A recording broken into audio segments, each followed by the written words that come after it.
Kaidah nomor 39 setelah sebelum-sebelumnya di kaidah nomor 38, nomor 37 itu berbicara tentang keterkaitan ilmu antara junior dan senior atau mutaakhirin dan mutaqaddimin.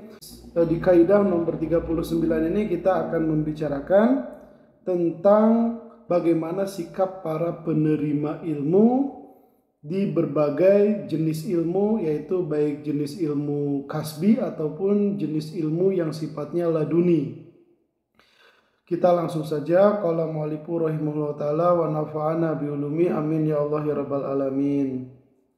Mabnal ilmi alal bahsi wa tahqiqi wa mabnal hali ala taslimi wa tasdiki. Landasan ilmu itu berdasarkan penelitian dan pembuktian. Nah, ini mengisyaratkan terhadap ilmu-ilmu kasbi. Penelitian di sini ya tergantung metodologi setiap ilmunya masing-masing. Wa mabnal hali ala taslimi wa tasdik. Adapun landasan hal, nah ini maksudnya apa yang didapatkan dari tasfiyatul qalbi, itu yang disebut dengan hal, cuma sifatnya temporal. Ini ala taslimi wa tasdiki. Ini berdasarkan penerimaan dan pembenaran. Adapun untuk mabnal hal ini dia bukan ranah penelitian, akan tetapi kalau misalnya kita ingin mencapainya, ya lakukanlah proses yang sama maka akan dapat dirasakan. Kurang lebihnya ya agar kita lebih memahami tentang hal ini bagaimana situasinya kan gini. Hubungan kita terhadap sesuatu itu disebut maklum. Kitanya alim, apa yang ada di dalam diri kita itu disebut dengan ilmun. Jadi ilmun itu sesuatu yang bisa katakan dia itu sifatnya idopiah ditinjau dari segi ini. Ada objek yakni maklum, ada subjek si alim, hubungan antara keduanya ilmun.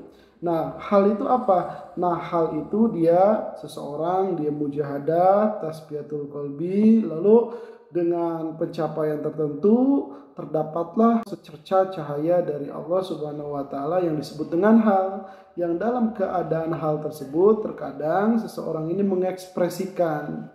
Nah, pengekspresian ini sifatnya sangat pribadi sekali. Gambarannya bagaimana? Ya ini nggak bisa digambarkan. Kenapa? Kullu ma yatasimu bidzaq la yastaqimu wasfu illa bijaq.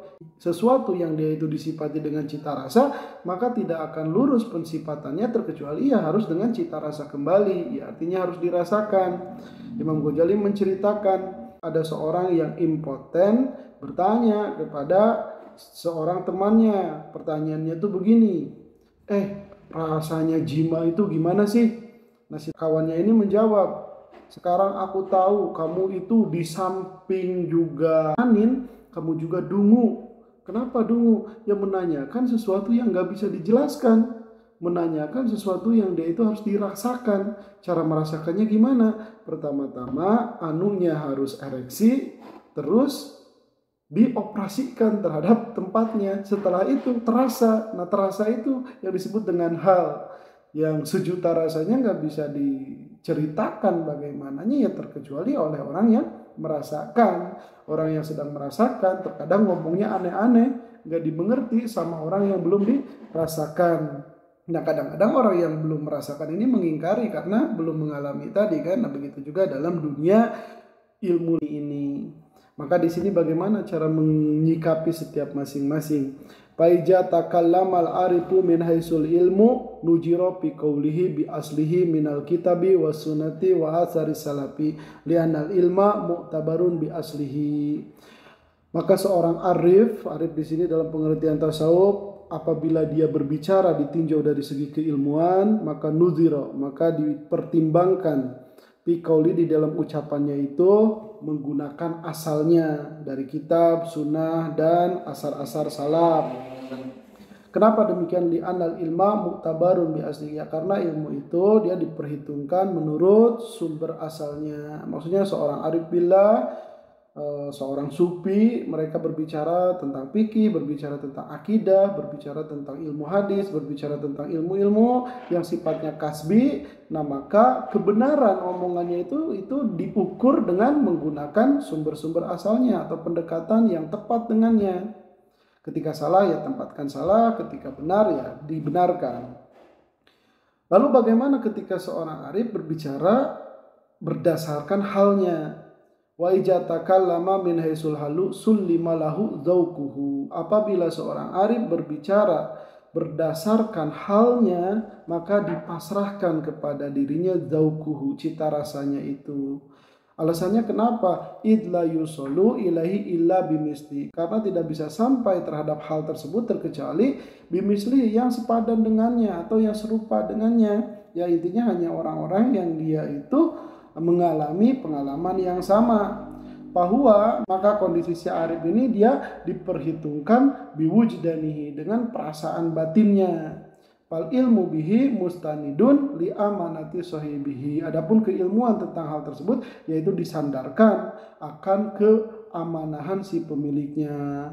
Lalu konsekuensi dari hal tersebut summa la yuqtada bihi li adami umumi hukmi illa bihaqqi mislihi. Kemudian tidak diikuti juga karena tidak umum hukumnya itu terkecuali kepada orang yang berhak, yakni orang yang sepadan dengannya. Maka di sini setelah musonib menjabarkan tentang teorinya sebagaimana barusan, di sini musonib memberikan contoh aplikatif. Qala ustadzun li muridihi, berkatalah seorang ustadz kepada muridnya, ya bunaya, aduhai anakku, baridil ma'a, dinginkanlah air, fainaka in syarabta ma'an baridan hamidtallaha bikulliyati qalbik. Karena engkau jika meminum air dingin, engkau akan memuji kepada Allah dengan sepenuh hatimu. Kita dahaga minum air segar, tentu saja kita memujinya pun akan sepenuh hati.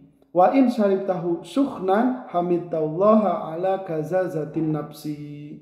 Adapun jika kamu meminum air dalam keadaan panas, engkau akan memuji Allah, tapi dalam keadaan batin itu ngerasa ada unek-unek gitu. Kajajah itu kan bersifat keras. Maksudnya dalam konteks ini ya kayak membundel sesuatu. Jadi ada keselnya gitu. Jadi tidak sepenuh hati di sini. Nah ini perkataan ustadz ini dia itu diukur terhadap ilmunya tersendiri. Karena kenapa ya, ada hadis yang menguatkan bahwasanya Nabi Muhammad SAW itu ketika hendak minum beliau apa? Ya beliau mendinginkan dahulu. Bahkan hukumnya makruh kan kalau misalnya minum air panas itu, karena bisa menyebabkan berterima kasih kepada Allahnya tidak sepenuh hati.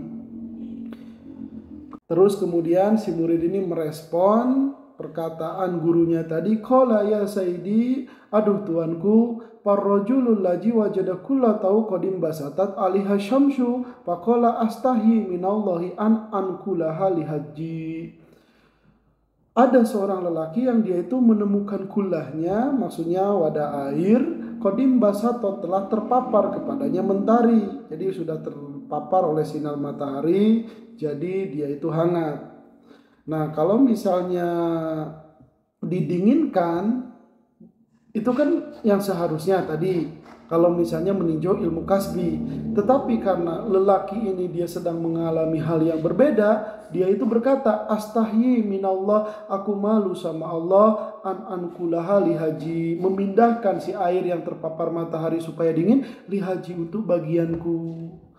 Nah ini kan sesuatu yang dia itu udah dalam ranah hakikat, dan kita melihat rasa malunya dia kepada Allah Subhanahu wa taala sehingga dia mengabaikan ilmu syariat ya. Secara johirnya seolah-olah dia membiarkan johir mengambil batinnya.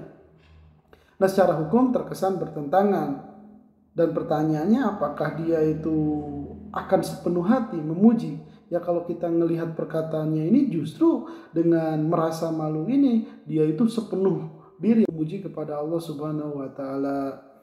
Tapi di sini si ustadz menjawab, qala ya bunayya, aduh anakku, dzalika sohibul hal, itu adalah pemilik hal, la yuqtada bihi, tidak boleh diikuti ya. Intaha, selesai. Nah cukup jelas lah pokoknya di sini pengaplikasian antara kaidah terhadap juz'iyatnya. Ya mudah-mudahan dengan cerita ini dan bagaimana cara musannif mengaplikasikan, kita bisa mencontohkannya dalam banyak hal. Ketika misalnya menemukan orang-orang yang dia itu dikenal dengan waliullah, perkataan-perkataannya yang udah di luar ranah ilmu, ketika ditimbang dalam ranah ilmu ya ini terkesan bertentangan, maka ya pasrahkan aja terhadap si pemiliknya. Kita angkat tangan di sini karena kita belum merasakan atau belum mencapainya. Jangan seperti orang anin tadi ya, yang impoten ya, bertanya gimana halnya gitu. Nanti kita jahil murakab lah kurang lebihnya. Nah, tapi baca qadar wallahu alam bisawab.